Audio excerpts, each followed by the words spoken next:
Problemas centrais da filosofia da mente. Neste tema discutimos alguns dos problemas centrais que são investigados na filosofia da mente, destacando a. O problema da relação mente-corpo, b. O problema das outras mentes e c. O problema da identidade pessoal. Estes três problemas direcionarão nossa reflexão neste tema.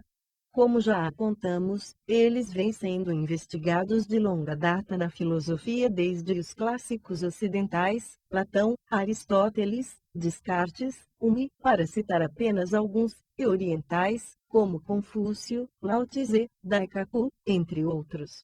No entanto, os estudos de I nas pesquisas da filosofia da mente são realizados em novos contextos ontológico, metodológico e epistêmico. No que se refere ao contexto ontológico, as concepções de mente, corpo e identidade pessoal têm sido tradicionalmente investigadas a partir de perspectivas dualistas e antropocêntricas. Contudo, desde a segunda metade do século XIX ao longo do século XX, a concepção de espécie humana foi radicalmente modificada pela influência da teoria evolucionária e da genética. A espécie humana passou a ser mais uma espécie resultante de processos evolucionários naturais. Dewey, 1909, Gonzalez, Broens, 2011. No contexto epistêmico, a possibilidade de conhecimento da mente enfrenta a dificuldade da mente ser o seu próprio objeto de estudos. Trata-se da mente investigando a própria mente, o que coloca a questão da objetividade em xeque, pois como satisfazer o requisito fundamental da pesquisa científica que exige distanciamento do objeto de investigação por parte do investigador? Para superar essa dificuldade, pesquisadores buscam recursos metodológicos, tais como a elaboração de modelos mecânicos da mente. No contexto metodológico, diferentes modelos explicativos dos estados e processos mentais são elaborados através de novos instrumentos computacionais fornecidos pela ciência e tecnologia contemporâneas. Com o auxílio do computador, modelos mecânicos são construídos na ciência cognitiva, os quais serão apresentados no tema 3. Embora existam outros aspectos relevantes delimitadores de visões de mundo e de programas de investigação, os problemas da relação mente-corpo, das outras mentes e da identidade pessoal serão abordados no presente tema a partir dos novos contextos ontológico, epistêmico e metodológico a que nos referimos. 2. O problema mente-corpo. Como indicamos na introdução, o problema mente-corpo, atualmente tratado na filosofia da mente, tem suas raízes na tradição filosófica que remonta pelo menos até Platão e Aristóteles. Contudo, este problema é principalmente conhecido na versão formulada por René Descartes no século XVII. Em várias de suas obras, Descartes, 1994, defende hipóteses sobre a natureza da mente e sua relação com o corpo, argumentando que ambos são substancialmente distintos. O corpo é material, extenso e divisível, enquanto que a mente é imaterial, indivisível e não ocupa um lugar no espaço. Para ele, a mente é responsável pelas atividades intelectuais e o corpo desempenha as atividades físicas. Ela é monopólio do ser humano racional, estando excluídos, por princípio, os animais e possivelmente as crianças. O corpo se move determinado por leis mecânicas e a mente é conduzida por leis lógicas e morais, preservando o livre-arbítrio. Ambos estão intimamente interligados, constituindo um único todo enquanto o corpo mantém sua funcionalidade. O problema mente-corpo consiste em explicar como é possível que a mente e o corpo interajam causalmente se eles possuem naturezas substancialmente distintas. Nossa mente seria livre para sonhar, por exemplo, que estamos voando, mas nossa vontade é incapaz de forçar nosso corpo a voar como um pássaro, pois ele não tem as propriedades aerodinâmicas que permitem que os corpos dos pássaros voem. Em suma, para Descartes, a mente e o corpo constituem substâncias distintas, o corpo está sujeito às leis mecânicas e a mente é livre de determinações mecânicas, sendo responsável pelo exercício do pensamento e da ação. Para explicar as relações da mente com o corpo, Descartes sugere que haveria um local no cérebro, a glândula pineal, na qual ocorreriam as interações entre mente e corpo. Mas esta explicação não esclarece como substâncias distintas podem interagir causalmente. Essa dificuldade foi deixada como herança para as gerações posteriores, tendo sido incorporada na agenda de pesquisa da filosofia da mente. No contexto da filosofia da mente anglo-saxã, o problema da relação mente-corpo consiste em explicar como os estados, processos e eventos mentais estariam relacionados com os estados, processos e eventos corporais. Estados mentais frequentemente são causados por eventos externos, mas eles parecem possuir algo mais além das eventuais causas externas. Assim, por exemplo, a alegria que sentimos quando encontramos um amigo depois de longa data poderia ser compreendida como resultante de fatores externos, entre eles, a presença do amigo. Mas pode ser argumentado que a alegria de encontrar um amigo querido resulta, efetivamente, da crença de que aquela pessoa é amiga e não de sua mera presença física. Centenas de outras pessoas passam na rua, mas nenhuma delas causa a alegria que sentimos ao encontrar um amigo. Desse modo, a causa da alegria seria crença referente à amizade daquela pessoa, mas permanece sem solução o problema de explicar como tal crença causa em nosso corpo o conjunto de movimentos responsáveis, por exemplo, por abraçar nosso amigo. Uma outra possibilidade de lidar com o problema da relação mente-corpo é considerar que os estados mentais efetivamente causam efeitos em nosso corpo porque eles são estados físicos. Esta abordagem do problema é conhecida como fisicalismo, uma vertente do naturalismo estudado no tema 1. Não entraremos em detalhes sobre o fisicalismo, mas os interessados podem consultar o texto de Abrantes, 2004, que apresenta um quadro bem elaborado dos diferentes tipos de fisicalismo. Cabe ressaltar aqui que o fisicalismo também enfrenta dificuldades como as que apontamos em relação à teoria da identidade. Se estados mentais são estados físicos, como compreender, por exemplo, um estado de alegria que sinto hoje, o qual é muito semelhante àquele que senti 10 anos atrás? Como explicar essa semelhança em termos de meus estados físicos, que hoje são tão diferentes daqueles de 10 anos atrás? Uma terceira possibilidade de analisar as propostas de explicação da relação mente-corpo consiste em admitir que tanto o dualismo quanto o fisicalismo enfrentam dificuldades semelhantes, uma vez que ambos constituiriam verso e reverso da mesma moeda.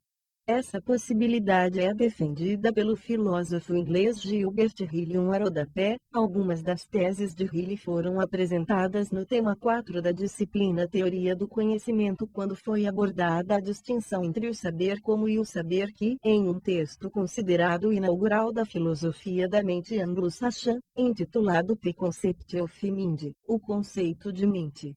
Ryle argumenta que tanto as teses dualistas substanciais quanto as materialistas sobre a natureza dos estados, processos e eventos mentais incorrem no mesmo equívoco lógico, o chamado erro categorial. O dualismo ontológico cartesiano e o materialismo cometem um erro categorial ao colocarem na categoria substância aquilo que não é uma substância, seja ela pensante ou material.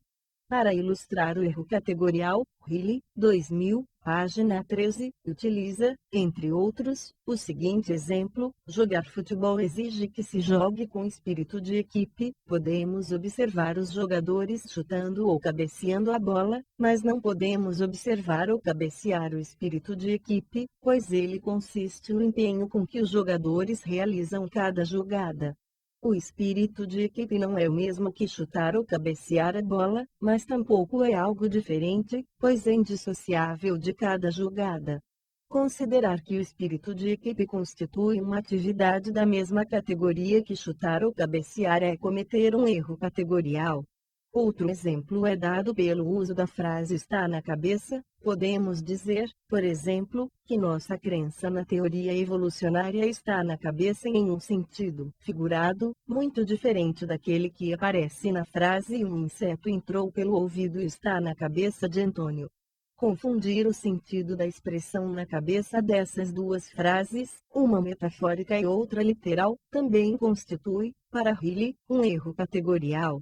Em suma, para Riley a mente não é uma substância e a tentativa de situá-la no rol de substâncias leva a equívocos lógicos e ontológicos.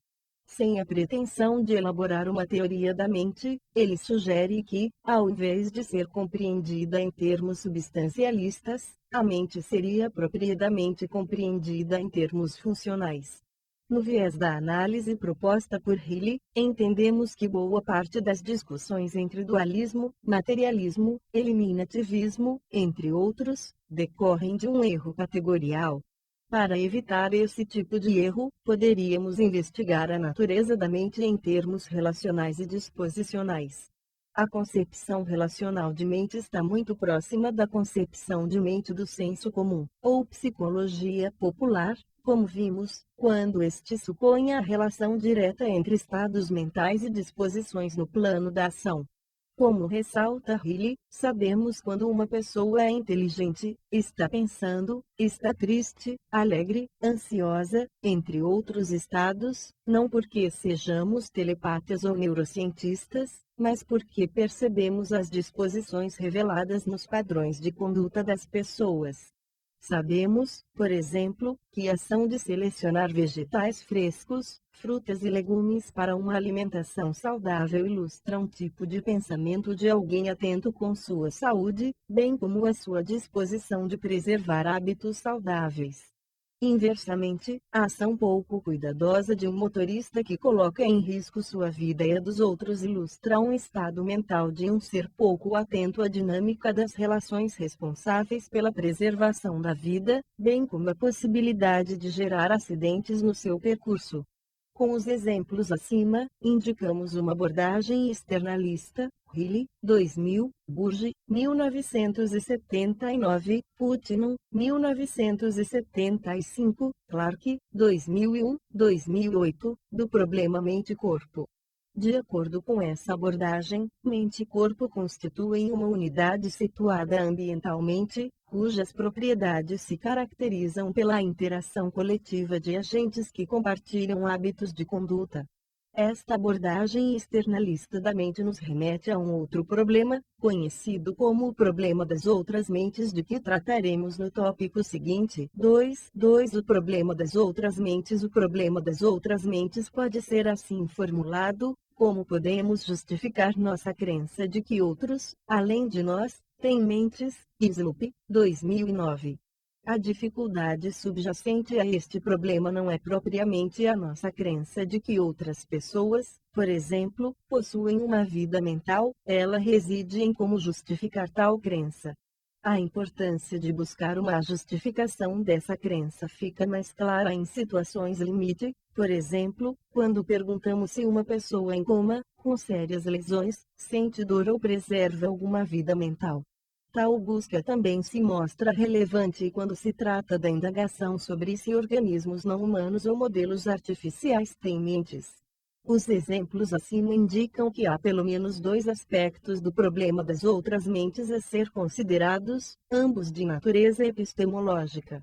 O primeiro aspecto consiste na busca de justificação para nossa crença de que outras pessoas possuem uma vida mental.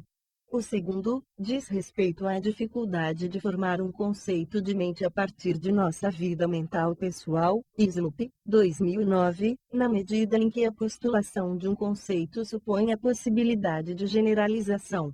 O primeiro aspecto epistemológico do problema das outras mentes decorre da diferença entre o acesso que temos às nossas próprias experiências e o acesso que cada um de nós tem das experiências de outras pessoas. Práticas costumeiras em nossas interações sociais supõem a capacidade de prever condutas das pessoas porque conseguimos ler seus estados mentais em algum sentido. Por exemplo, se vemos uma pessoa chorando copiosamente com um ferimento na perna, supomos que ela está sentindo dor. Se observamos uma criança rindo ao assoprar as velas em seu bolo de aniversário, acreditamos que está alegre assim por diante. Mas, esse contato com a vida mental de outrem parece ser indireto e diferir do tipo de contato que temos com nossa própria vida mental. Conforme ressalta Sloop, 2009, nem sempre sabemos diretamente que estamos no estado mental em que nos encontramos, mas é marcante que nunca tenhamos conhecimento direto do estado mental em que outros seres humanos se encontram, qualquer que seja ele. Esta total assimetria gera o problema epistemológico das outras mentes. Para Sloop, 2009, temos apenas acesso indireto aos estados mentais de outras pessoas, podemos saber da vida mental de outrem apenas através de intermediações como as narrativas ou as ações em geral.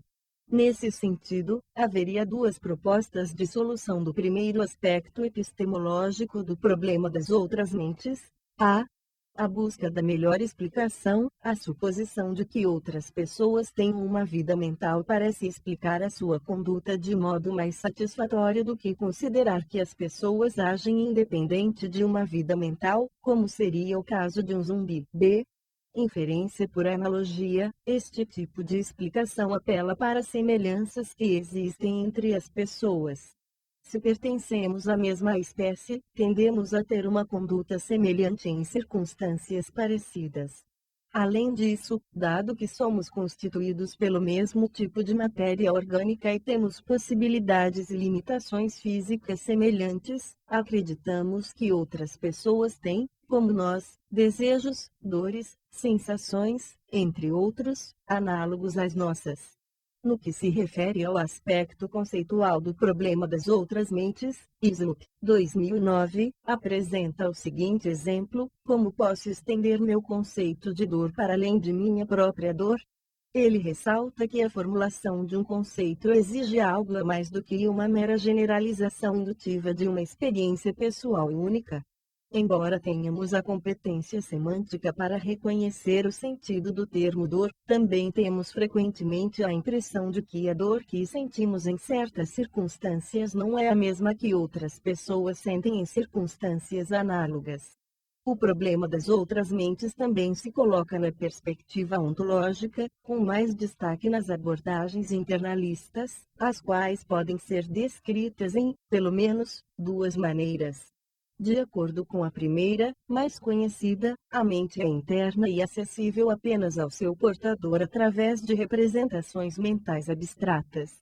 O problema surge ao se admitir o caráter interno e abstrato das representações. Se são entidades abstratas, elas não ocupam um lugar no espaço e, como tal, não são internas ou externas. Além disso, se, por hipótese, tenho acesso às minhas próprias representações através da introspecção, como percebê-las em outros seres? A segunda formulação da abordagem internalista focaliza os aspectos neurológicos, especialmente os padrões de conectividade de redes neurais, que constituiriam a sede dos estados mentais.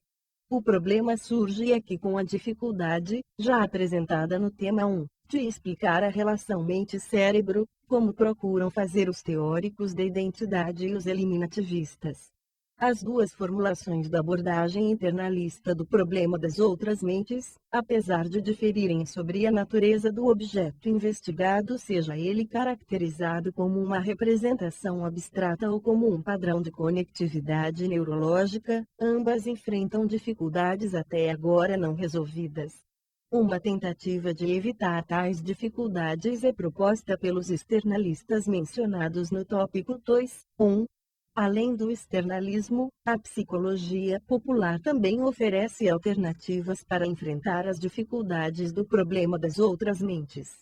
De acordo com a psicologia popular, práticas costumeiras em nossas interações sociais supõem a capacidade de prever condutas das pessoas porque conseguimos ler seus estados mentais no plano da ação. Como indicamos, esta abordagem é semelhante àquela proposta por Healy, 2000, e discutida no tópico 2.1. Como mencionado, exemplos de ações habilidosas, como as de uma trapezista que executa uma performance difícil com graça e espontaneidade, indicam que se trata de uma pessoa cautelosa e que ela está atenta aos detalhes de seus movimentos. Ainda que esta trapezista possa se acidentar em decorrência de um mal-estar repentino, a regularidade de suas práticas deixa marcas significativas de suas disposições habilidosas, reveladoras de seus estados mentais de longa duração.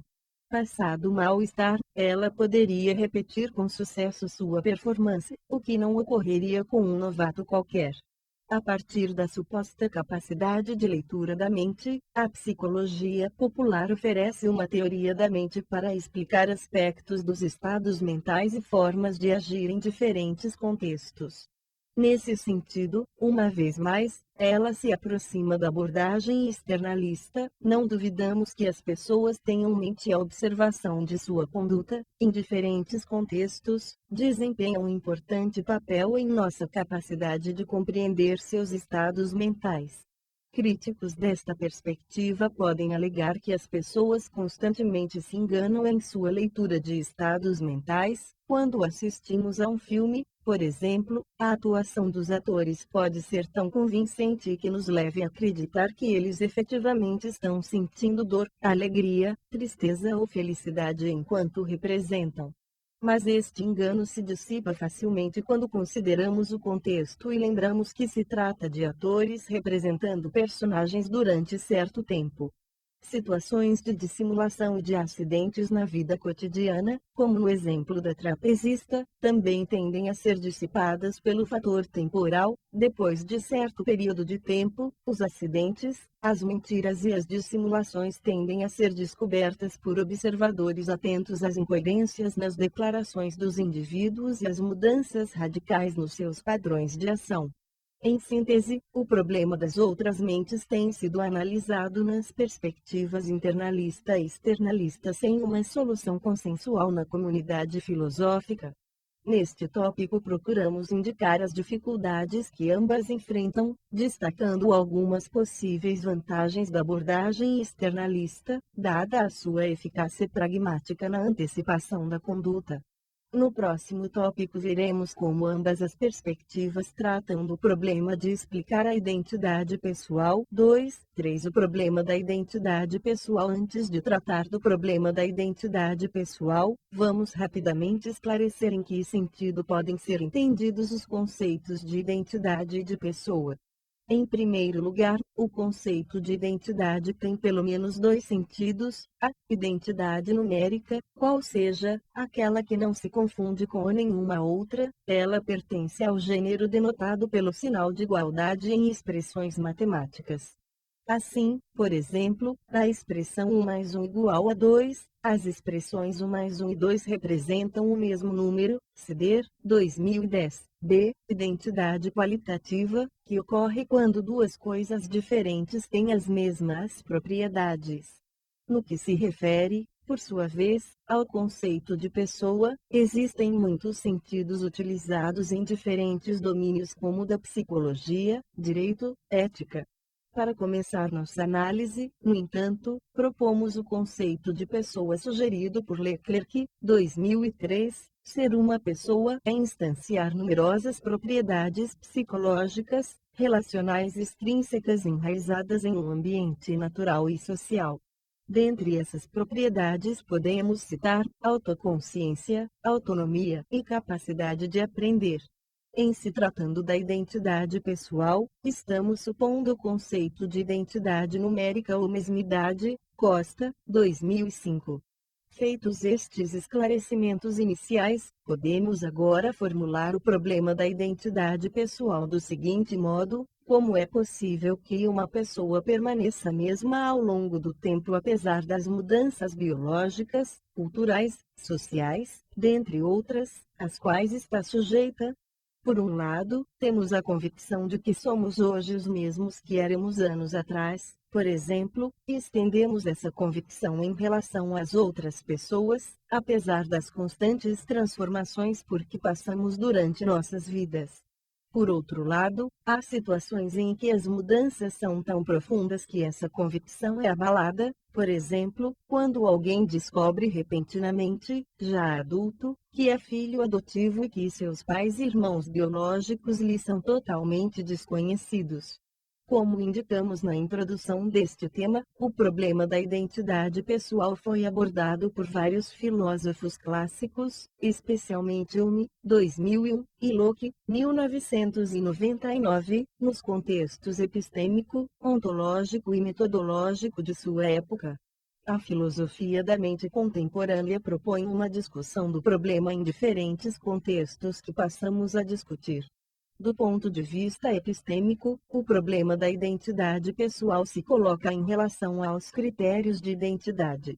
Parfit, 1971, 1982, indica que existem dois critérios de identidade pessoal: continuidade psicológica e continuidade física. O critério de continuidade psicológica é adotado por teorias que propõem existir um substrato psicológico, psique, aparelho psíquico, personalidade, que permanece o mesmo ao longo do tempo, independente de fatores biológicos, como o envelhecimento, considerados contingentes. O critério de continuidade física, por sua vez, é adotado por teorias comprometidas com o fisicalismo, a vertente do naturalismo a que nos referimos no tópico 2.1, para o qual a permanência da identidade pessoal estaria associada à duração de um mesmo corpo ou de um mesmo cérebro ao longo da vida da pessoa. Nesta perspectiva, o problema da identidade pessoal se coloca em razão das inevitáveis mudanças físicas a que estamos sujeitos. Ao longo do tempo, a constituição fisiológica da pessoa se altera radicalmente. Assim, por exemplo, uma pessoa que na infância tinha pele clara, era alta e magra com abundante cabeleira, na velhice passa a ser obesa, sua altura se reduziu drasticamente, sua pele foi queimada pelo sol e seus cabelos, agora esbranquiçados, estão muito ralos. Neste caso, segundo o critério da continuidade física, estaremos diante da mesma pessoa? Alguns, que não viram a pessoa durante muitos anos, teriam dificuldade de reconhecê-la. Outros, que acompanharam seu processo de envelhecimento, responderiam à pergunta afirmativamente. Do ponto de vista ontológico, o problema da identidade pessoal é tratado a partir de duas diferentes perspectivas: substancial, segundo a qual a identidade pessoal se mantém a mesma ao longo do tempo por ser atributo de uma substância imaterial não sujeita às leis físicas; processual, segundo a qual a identidade pessoal se atualiza ao longo do tempo por ser indissociável dos processos orgânicos, que estão relacionados aos fatores mentais, físicos e contextuais, incluindo a concepção que outros fazem da pessoa. Assim, por exemplo, um senhor, cuja identidade é associada à benevolência, altruísmo, pacifismo, entre outros, pode ter sua identidade alterada a partir do momento em que aqueles que o conhecem descobrem que ele é um criminoso de guerra fugitivo. Essa informação pode afetar a maneira como a pessoa é vista e tratada em seu meio social, vindo a alterar a sua presente identidade, que passará a incluir o sentimento de hostilidade por parte de sua comunidade. Esta última perspectiva é considerada a mais promissora para o enfrentamento do problema da identidade pessoal, uma vez que a perspectiva substancialista está frequentemente associada à abordagem dualista e a todas as dificuldades que ela suscita. Por fim, do ponto de vista metodológico, o problema da identidade pessoal se coloca com muita força, especialmente em relação ao uso de tecnologias contemporâneas, como as várias formas de implantes, por exemplo, o de estimulação cerebral profunda empregado para a recuperação de habilidades motoras. Segundo mostram Fleming e Zelager, 2010, a estimulação elétrica de certas áreas cerebrais através do implante pode interferir na identidade da pessoa implantada, na medida em que altera seus padrões de conduta. A questão sobre quais técnicas são apropriadas para auxiliar na manutenção das funções fisiológicas do organismo é relevante para o estudo do problema da identidade pessoal. Em síntese, neste tema investigamos os problemas da relação mente-corpo, das outras mentes e da identidade pessoal na filosofia da mente anglo-saxã. Ainda que deixados sem solução, estes problemas revelam a natureza interdisciplinar necessária para sua abordagem. Dada a característica intrinsecamente interdisciplinar da filosofia da mente, vimos que esta área de investigação trata desses problemas recorrendo não apenas à filosofia, mas também à psicologia popular, à neurociência e, como veremos no próximo tema, à ciência cognitiva e à computação, entre outras.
Modelos mecânicos da mente. Até agora apresentamos e discutimos problemas decorrentes da dificuldade de se elaborar uma explicação satisfatória da natureza dos estados e processos mentais, bem como da identidade pessoal.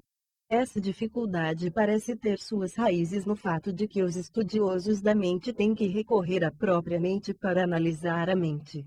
Como indicamos no tema 2, essa circularidade pode comprometer, em certa medida, a objetividade e a universalidade tão almejadas por alguns filósofos e cientistas. Diante dessa dificuldade, o seguinte dilema se apresenta: ou as pretensões de objetividade e universalidade no estudo da mente são abandonadas, ou se buscam recursos metodológicos que extrapolem os limites da mente humana para testar suas teorias. Mas quais seriam esses recursos?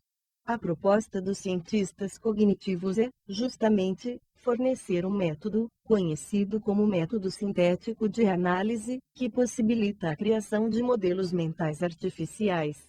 Conforme veremos na conclusão deste tema 3, o ideal de objetividade e de universalidade da explicação científica é bastante controverso. Na contemporaneidade, esse ideal passa a ser visto sob a ótica dos sistemas complexos que não exclui o pesquisador do seu universo de investigação. Neste tema, discutimos o método sintético de análise dos estados e processos mentais vigente na ciência cognitiva e aceito, não sem resistência, em grande parte da filosofia da mente. Trata-se do instrumento fundamental subjacente à modelagem mecânica da mente, já mencionado na disciplina Teoria do Conhecimento. A partir de uma breve caracterização desse método, analisamos os seguintes tópicos. 3. A máquina de Turing e a máxima pensar é computar. 3 vertentes da ciência cognitiva, inteligência artificial simbólica, redes neurais artificiais e cognição situada e incorporada. Os tópicos acima foram elaborados com o objetivo de fornecer subsídios para um debate crítico acerca do seguinte problema, que direcionará as reflexões do presente tema: o pensamento humano é estritamente mecânico ou envolve elementos não mecânicos? Como os demais problemas discutidos na disciplina de filosofia da mente, este também não possui uma solução consensual entre os seus pesquisadores, deixando em aberto possibilidades de investigação futura apoiadas em testes empíricos. 3. A máquina de Turing e a máxima pensar é computar. Conforme indicado na disciplina Teoria do Conhecimento, Alan Turing elaborou a hipótese que pensar é computar através da manipulação de símbolos. Nessa perspectiva, ele argumenta que a natureza do pensamento inteligente pode ser explicado através de modelos mecânicos processadores de informação simbólica que executam a atividade de resolução de problemas. Ao invés de desenvolver um sistema teórico explicativo sobre a natureza do pensamento inteligente, ele propôs um método de elaboração de modelos mecânicos para, efetivamente, realizarem operações que envolvem inteligência. No artigo Máquinas e Inteligência, Computing Machinery and Intelligence, originalmente publicado em 1950 na revista Mind, então sob a direção de Gilbert Ryle, Turing defende a mencionada hipótese de que pensar é computar. Ele argumenta que uma forma de escapar dos labirintos especulativos sobre a natureza da mente, existentes na filosofia e na psicologia por séculos, seria a construção, efetiva, de modelos mecânicos do pensamento inteligente. Turing parece incorporar a mencionada máxima de Vigo, 1744-1976, segundo a qual saber é fazer. Para Turing, saberemos efetivamente como funciona a mente ao construir uma máquina pensante. Turing descreve sua máquina, conhecida como máquina de Turing, capaz de manipular um repertório fixo de símbolos, segundo regras dadas, através de uma fita dividida em células, um leitor móvel de estados, um registro de estados e uma tabela de comportamentos possíveis. A máquina concebida por Turing não deve ser entendida no sentido comum do termo, como um aparelho elétrico que realiza movimentos físicos semelhantes, por exemplo, aos de uma máquina de costura. Embora ela possa ser implementada em mecanismos físicos, a máquina de Turing é um sistema abstrato universal. Trata-se de uma estrutura simbólica, que reúne elementos relacionais que podem, ou não, assumir a forma de máquinas físicas, como é o caso dos computadores. Turing apresenta os fundamentos de sua máquina universal em um texto de 1936, mas, para os propósitos da nossa análise, vamos apenas discutir o seu conhecido teste de Turing, elaborado no texto de 1950 sob a forma de um jogo de imitação. De acordo com esse teste, se um computador puder se fazer passar por um ser humano inteligente num diálogo testemunhado por um juiz, ele teria que ser reconhecido como inteligente. Para compreender essa proposta, à primeira vista bizarra, vamos considerar o seguinte exemplo sugerido por Turing. Imagine que você, um ser inteligente, esteja trancado em um quarto e que no quarto vizinho exista uma máquina. Um juiz humano, situado em um terceiro cômodo, formulará problemas do tipo: por favor, componha um poema, some 2.570 a 13.720, extraia a raiz quadrada dessa soma, conte uma piada, descreva um entardecer, descreva os principais lances do jogo de futebol de ontem, etc. Esses problemas serão escritos e colocados embaixo da porta dos dois quartos, sendo solicitado aos seus ocupantes que os resolvam da melhor forma possível. Dado certo tempo, o juiz recolherá a folha de respostas e, caso ele não consiga distinguir quem é o autor das respostas, a máquina terá passado no teste de Turing.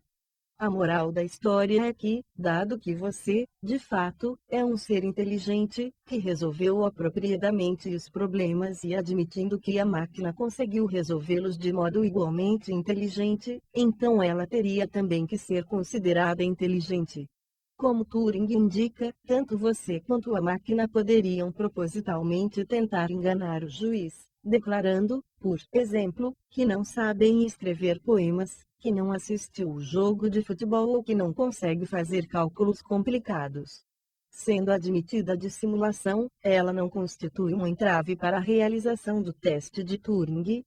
Não é difícil imaginar as inúmeras críticas, filosóficas, teológicas, sociológicas, psicológicas, entre outras, sofridas por Turing com sua revolucionária proposta de modelagem da mente através de máquinas. O próprio Turing adianta-se e discute possíveis objeções à sua proposta no texto de 1950. Dentre as objeções mais conhecidas na filosofia da mente destacam-se as elaboradas por Dreyfus no livro Que os Computadores Não Podem Fazer, e por Searle no artigo Mentes, Cérebro e Programas, Minds, Brains, and Programs, de 1980. No texto Que os Computadores Não Podem Fazer, Dreyfus desenvolve críticas veementes ao projeto mecanicista da mente que se iniciara, na década de 1960, denunciando seu aspecto ideológico. Ele ressalta a importância da corporeidade, das sensações e emoções como elementos fundamentais no estudo da mente, as quais os computadores não podem, em princípio, ter, dado que não são seres vivos e não possuem um corpo vivo. No mesmo viés crítico de Dreyfus, mas em termos mais moderados, no artigo Texto Mentes, Cérebros e Programas, Searle propõe o argumento do quarto chinês, problematizando o teste de Turing.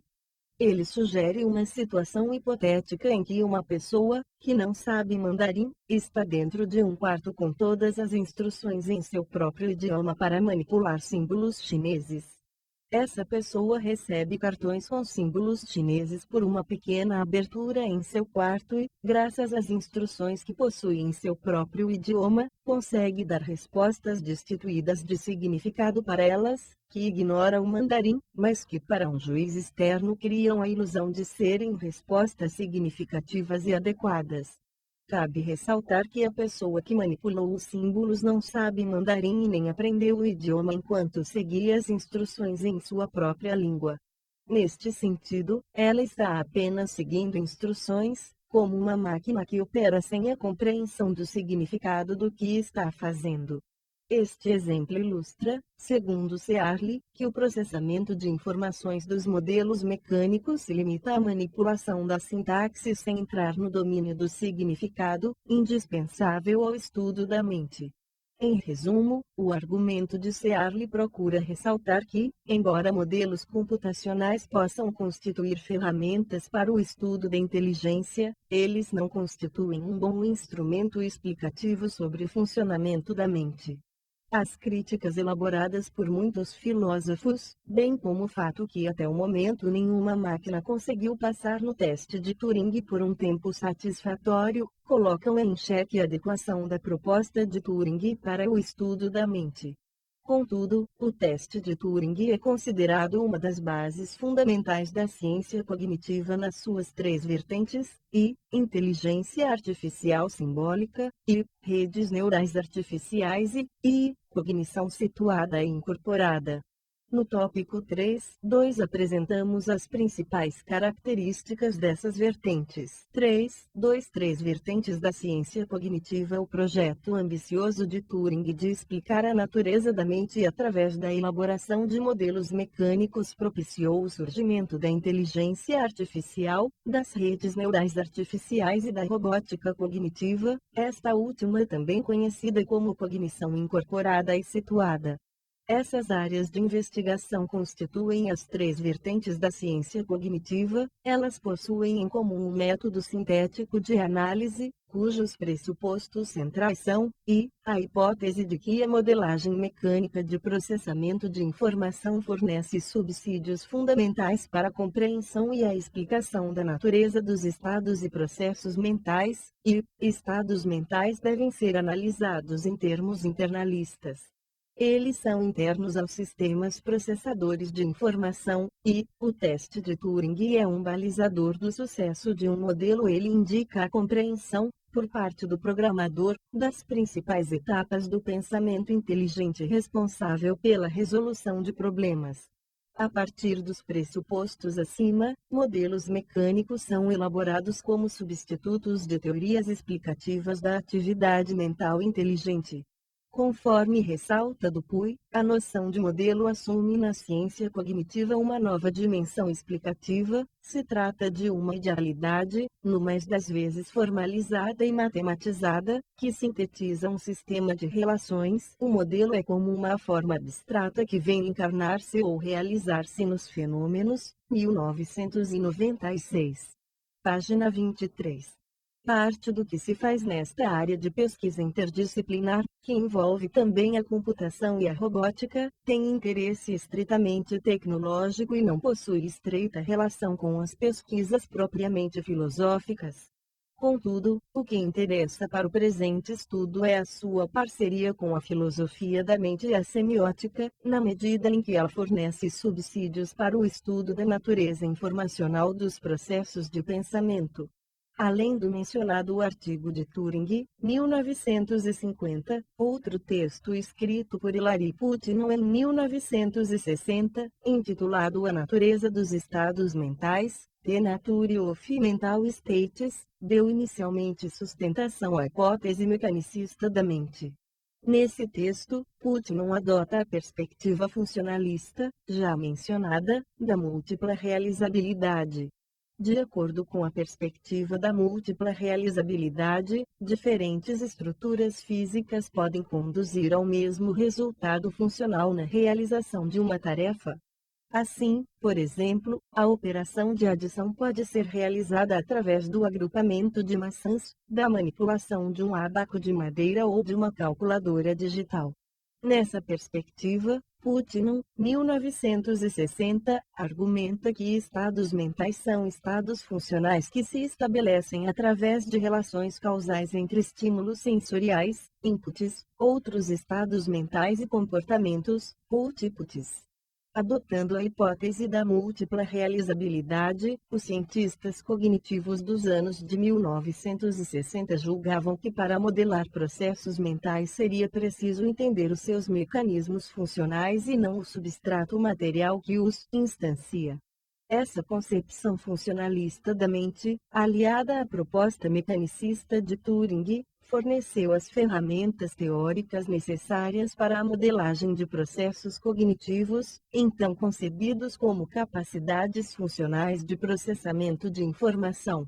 O funcionalismo computacional constitui os alicerces da área de pesquisa conhecida como inteligência artificial, que adota o método sintético de análise na modelagem de processos que se supõem presentes no pensamento inteligente.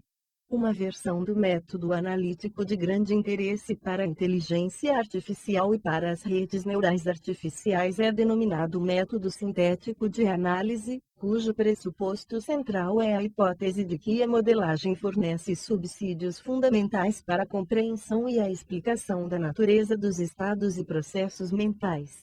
Explicitaremos neste tema três faces da modelagem mecânica da mente com vistas à tentativa de explicação de sua dinâmica, inteligência artificial, comechanismo e cognição situada e incorporada, e inteligência artificial. A inteligência artificial, IA, é tradicionalmente dividida em duas vertentes, IA forte e a fraca, representadas pelos projetos de simulação cognitiva e de reprodução cognitiva. Ainda que não exista uma linha nítida separando as duas vertentes, podemos dizer que uma distinção básica entre elas reside no suposto grau de realidade psicológica dos modelos elaborados pelos pesquisadores nos seus respectivos domínios de estudo. Em resumo, a diferença central entre a IA fraca e a IA forte reside no pressuposto de que, de acordo com a IA forte, a modelagem computacional efetivamente apresenta um comportamento inteligente, máquinas, devidamente programadas, pensam. Em contraste, os pesquisadores da IA fraca supõem que os modelos mecânicos apenas simulam adequadamente tais comportamentos. Apesar de distintos, os projetos da IA forte e da IA fraca têm em comum a estratégia de investigar as estruturas de símbolos supostamente responsáveis pelo comportamento inteligente. Enquanto a IA fraca se espelha no ser humano para elaborar os seus modelos, os pesquisadores da IA forte pretendem explicar a natureza dos processos mentais responsáveis pelo comportamento inteligente, seja de uma máquina ou de um animal. Como indicado, o estudo dos processos mentais é feito com o auxílio do método sintético que permite a construção de modelos, na forma de programas, para explicar, através do computador digital, segmentos do comportamento inteligente. O que deve ser entendido por comportamento inteligente é uma questão controversa. Contudo, a tendência geral dos pesquisadores da IA é considerar que uma característica básica desse comportamento é a capacidade de resolver problemas. É nesse sentido que Margaret Boden em Inteligência Artificial e o Homem Natural, Artificial Intelligence and Natural Man, afirma a inteligência pode ser definida como habilidade criativa de um sistema para manipular símbolos, ou processos de informação, dadas as exigências da tarefa em questão, 1977, página 17. Tendo em vista essa concepção de inteligência, os trabalhos desenvolvidos na IA fraca dizem respeito à simulação do comportamento humano durante a atividade de resolução de problemas. No caso da IA forte, existe uma preocupação menor por parte dos pesquisadores para com o grau de realidade psicológica humana dos modelos. Retirando o ser humano do centro do universo cognitivo, os defensores da IA forte, como Newell e Simon, 1972, e Minsky, 1976, 2006, por exemplo, julgam ser de pouca relevância a questão de se os processos empregados pela máquina na execução de tarefas que exigem inteligência são semelhantes, ou não, àqueles utilizados pelos seres humanos. Para realizar a modelagem, os cientistas da IA elaboram um programa particular que possa realizar uma determinada tarefa e consideram, a seguir, quais aspectos desse programa seriam necessários para que um sistema qualquer executasse tal tarefa. Como indica Gonzalez, 1984, o pressuposto dessa técnica de modelagem é de que os macroprocessos manifestos no comportamento inteligente podem ser devidamente explicados reduzindo-os a mecanismos simples, átomos hipotéticos chamados processos elementares de informação. Os sistemas que executam tais processos são conhecidos em IA como sistemas de processamento de informação. Apesar dos resultados alcançados pelos modelos mecânicos construídos a partir da década de 1970, durante os anos de 1980 o entusiasmo dos pesquisadores foi progressivamente diminuído diante das várias dificuldades que enfrentaram e que foram apontadas por filósofos como Baker, 1976. Dreyfus, 1979, Searle, 1980, que mostraram a fragilidade de pressupostos da IA na explicação dos processos mentais. Especial crítica sofreu o pressuposto estritamente simbólico da IA que desconsidera o papel do corpo nos processos cognitivos. Para lidar com essa dificuldade, os modelos de redes neurais artificiais entraram em cena, e redes neurais artificiais na tentativa de superar as dificuldades enfrentadas pelos modelos tradicionais da IA, de manipulação de símbolos, cientistas cognitivos, dentre os quais se destacam Hopfield, 1982, Rumelhart e Cleland, 1986. Cohen, 1989, dentre outros, propuseram a retomada de um tipo de modelagem conhecido como redes neurais artificiais. Entre esses primeiros modelos estão aqueles propostos por Mkulosh e Pitts em 1943. Tais redes constituem a ferramenta de trabalho da vertente conhecida como Koloshianismo. Elas possuem certa inspiração biológica e possibilitam que leis físicas sejam consideradas no estudo da mente. As redes neurais artificiais são modelos dotados da capacidade de processamento de informação em paralelo, tendo por base a interação de unidades denominadas neurônios símile, que lhes permitem aprender com treinamento e melhorar suas performances. Um dos objetivos desta nova forma de modelagem é levar em consideração aspectos físicos e não apenas simbólicos como faziam os modelos da IA. Não entraremos em detalhes técnicos sobre os processos de treinamento de redes neurais, mas julgamos interessante estabelecer um certo paralelo entre eles e a concepção humiana de formação das ideias. Como sabemos, para Hume, 1996, as ideias se formam através da repetição de dados sensoriais que se apresentam aos órgãos dos sentidos, deixando uma impressão no palco da mente. Tais impressões, inicialmente vívidas, são filtradas dando lugar às impressões menos vívidas e mais abstratas, que constituem as ideias. Uma vez formadas, as ideias são organizadas de acordo com três princípios fundamentais: a. Associação, b. Causa e efeito, c. Contiguidade. Esses mesmos princípios podem ser encontrados em muitos dos modelos de redes neurais artificiais, treinados para criar e reconhecer padrões informacionais nos estímulos representativos de diversos objetos que lhes são apresentados. Entre os modelos conexianistas mais interessantes se destacam as redes neurais de Cohen, 1989, que envolvem processos de auto-organização. Tais redes aprendem, de modo auto-organizado, a criar e a reconhecer padrões formacionais em estímulos representativos de diversos objetos. Uma reflexão filosófica dos processos de auto-organização em redes neurais pode ser encontrado em Gonzalez, 1992. 1996. Interessa ressaltar aqui, de forma resumida, as seguintes características centrais dos processos de auto-organização presentes em redes neurais. 1. Eles se desenvolvem sem um centro direcionador específico pré-estabelecido. 2. Eles resultam da interação espontânea entre elementos distintos. E 3. Eles possibilitam a formação de padrões ou sistemas que aprendem com a repetição e com mecanismos de ajuste. Incorporando os recursos. 3. Os modelos conexianista auto-organizados são treinados para reconhecer faces, objetos em geral, padrões sonoros, entre muitos outros, independente de uma programação fixa estabelecida no plano simbólico, macroscópico, de análise.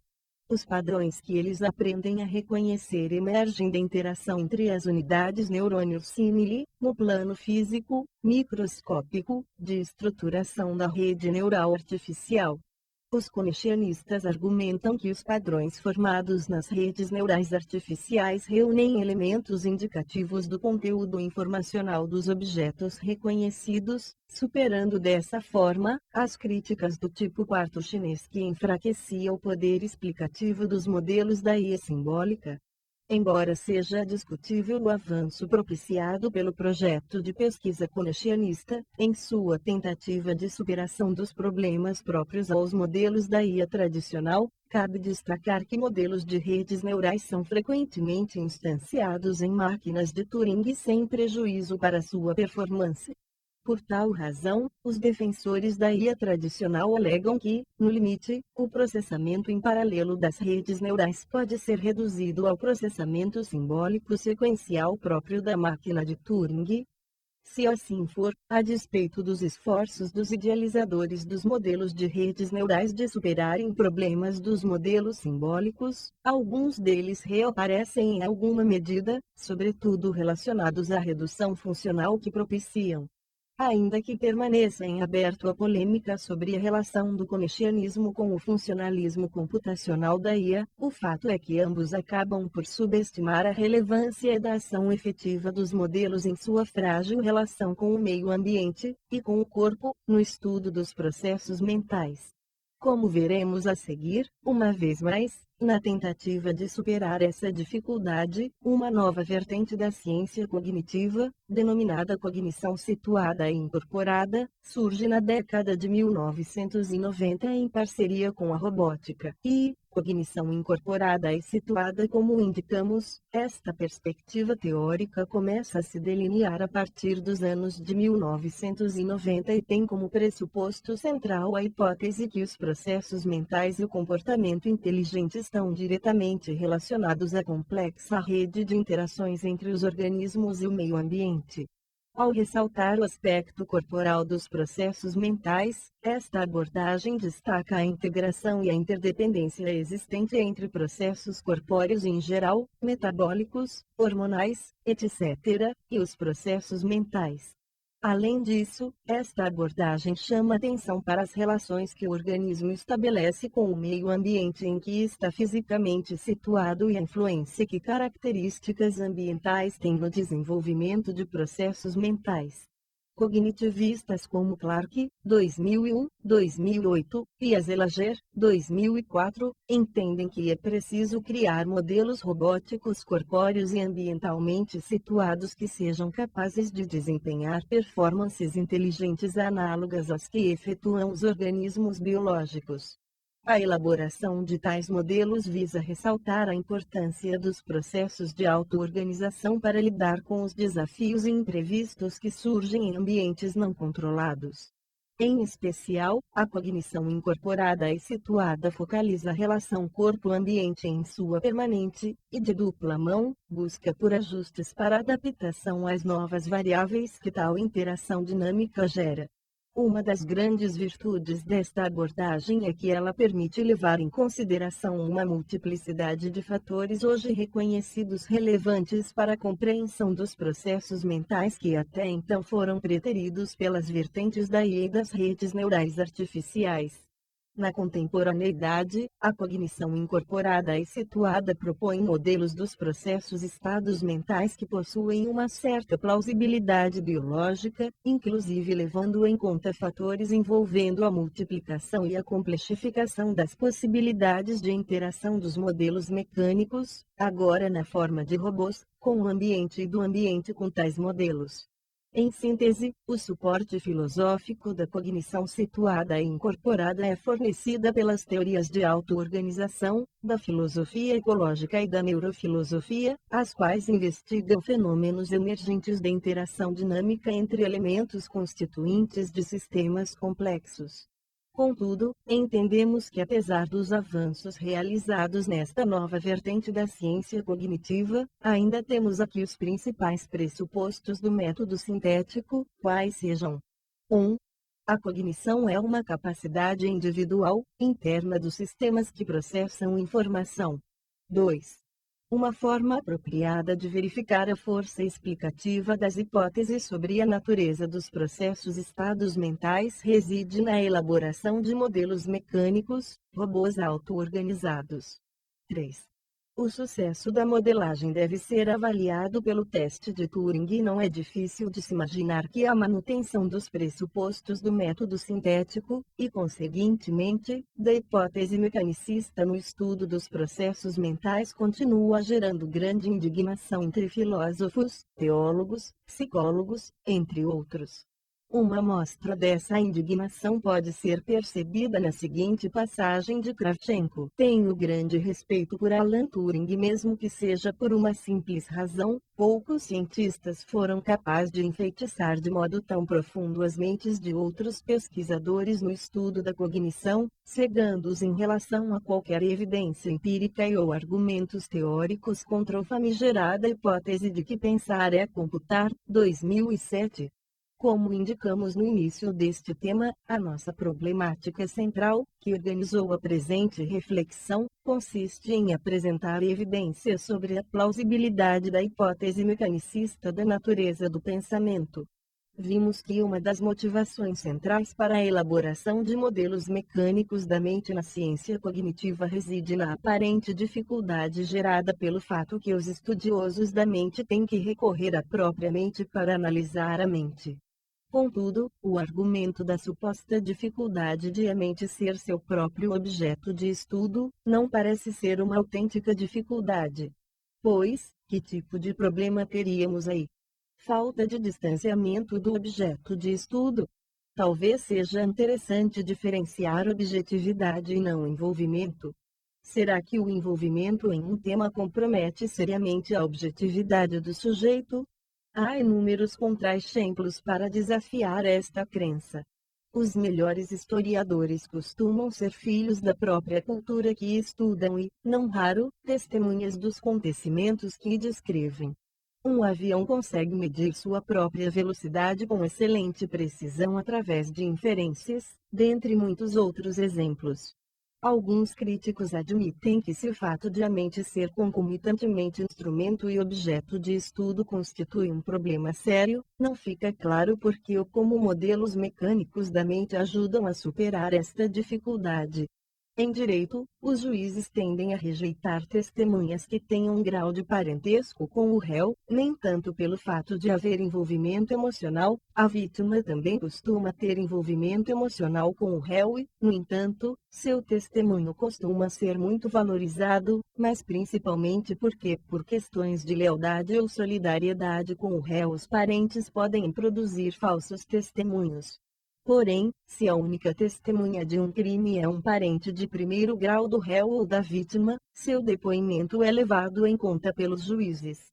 Além das objeções acima, é importante lembrar que nos estudos atuais dos sistemas complexos, métodos recorrentes, nos quais aparentemente há uma circularidade, são amplamente utilizados seja na matemática, na computação, na engenharia etc. Por exemplo, para calcular o fatorial de qualquer número, é muito comum usar algoritmos com recorrência. Computadores são utilizados para fabricar outros computadores ou para fazer um autoteste, para detectar possíveis problemas. Animais fazem autoexames e tomam decisões para superarem algum problema de saúde. As considerações acima sugerem que o problema em discussão não parece ser de objetividade e universalidade. Ele parece ser de outra natureza, da falta de conhecimento básico, elementar, sobre como seres dotados de mente armazenam e resgatam informações significativas e como elas auxiliam na organização do pensamento e da ação.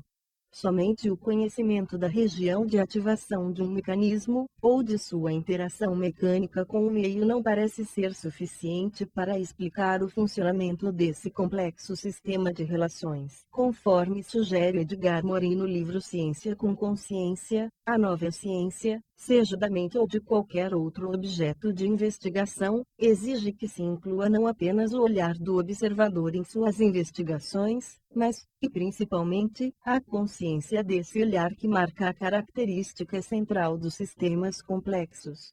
Entretanto, como entender a natureza da consciência? Trata-se, como é consensual na filosofia da mente, do problema, realmente, difícil, que passaremos a discutir no tema 4. A nossa sugestão no presente tema é que os pós-graduandos discutam criticamente as hipóteses aqui apresentadas para que, então, possam compreender o mais difícil dos nossos objetos de investigação, a natureza da consciência.